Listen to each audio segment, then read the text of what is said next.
I'm going to try a little diagnostics here on the 81 GM. First thing I want to check is to make sure the brake malfunction light is working. So to do that, put it in drive so it won't actually start, and we turn the key to the start position. Okay. Apparently it won't go there.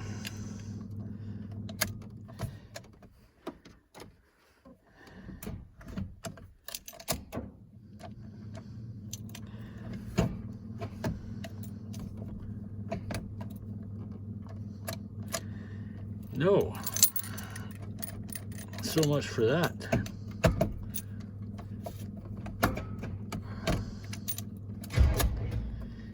Yeah. All right, we'll try something else. The light's not the greatest in here. Oh, the camera has a light on it itself. Oh, handy. So I've set these shoes up to what I think is the right setting, and I'm now gonna reinstall the drum and the wheel and start the engine, apply brakes with it in drive to see if the brakes actually stop this drum. So what I'm going to have to do, since I don't have anybody here to watch for me, I'm going to set up the camera to record video of the wheel and see if it actually stops when I step on the brake. So I will proceed with that. Okay, I guess this will be one of those cold start videos that everybody loves so much.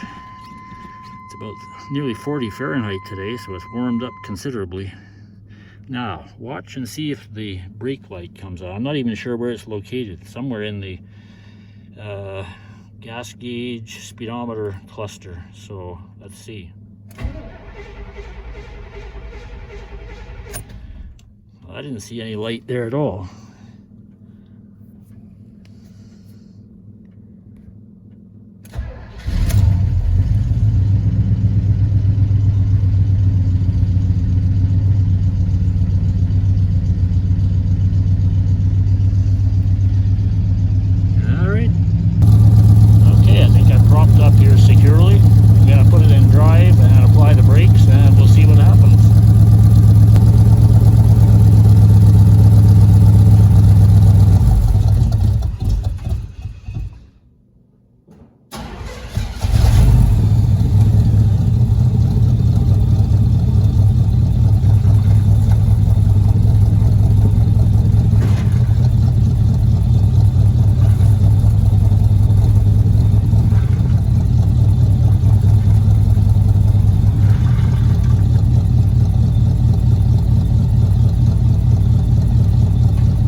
Okay, let's review.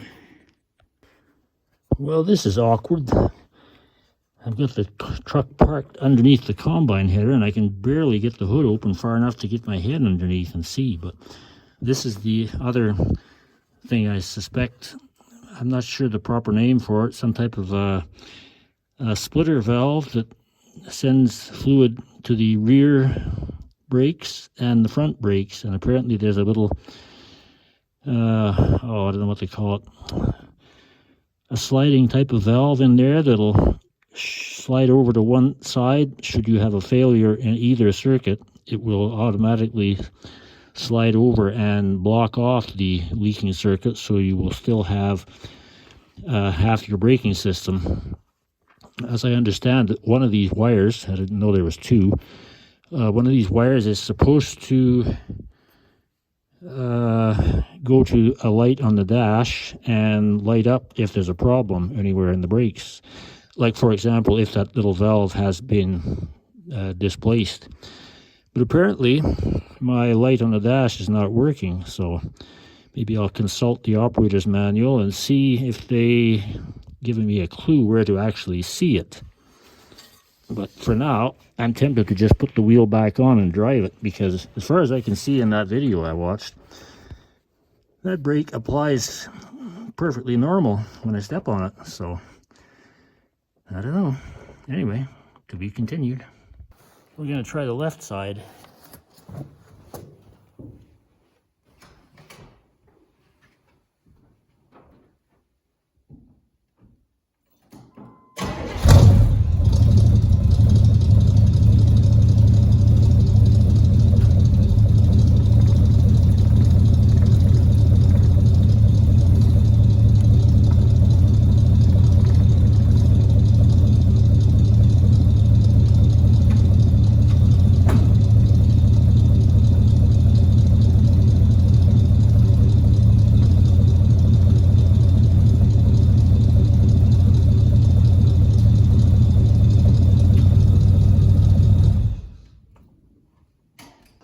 Okay, as far as I'm concerned, those brakes are 100% normal.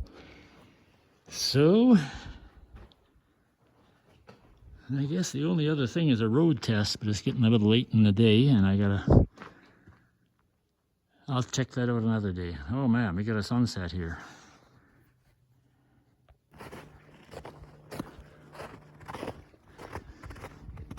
Got to enjoy the calm before the storm.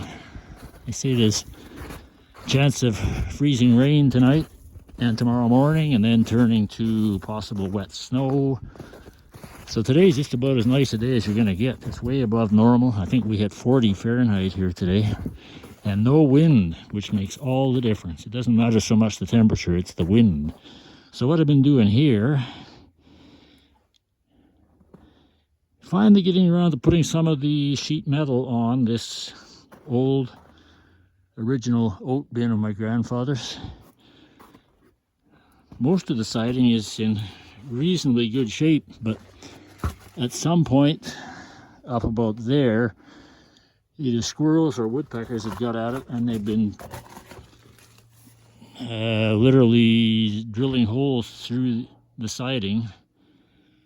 And I thought, well, I've had this sheet metal laying here for several years. I'd done the two other sides, which were really in need of it, but this side was still pretty good, so I left it. But I thought, well, the sheet metal is laying there, probably going to rust away if I don't use it, so I started putting it on. And oh yeah, somebody's complaining. I may do some more if the weather cooperates, but I got the holes covered up for today anyway, and that's the main thing. This building is probably, well, I know it's over 100 years old. It could be 120. Basically a 12 by 18? I'm not sure. They had it partitioned off, an open space in the middle here, and a partition over there. Another side over there. I can remember my dad storing oats in here. In fact, we used to call it the oat bin. And then in later years, we didn't keep oats or any grain in here anymore, so it became the wood bin, which, if we could get through all the junk, yeah, it's badly disorganized. There's some firewood stored back in there from the days of burning firewood here, so if it ever comes to the point I got to start up the stove again, I do have some firewood, so... But anyway, for today, I'm gonna end this video at some point. Go and give those cows the chop they're so badly in need of, they think. Got a few tools to put away here. Boy, that is quite the sunset, I must say. Red sky at night, farmer's delight.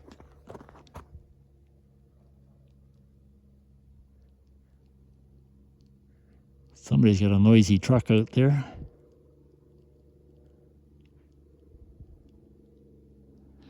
Anyway, thanks for watching, and stay tuned for the next one from the Roosty 6 channel.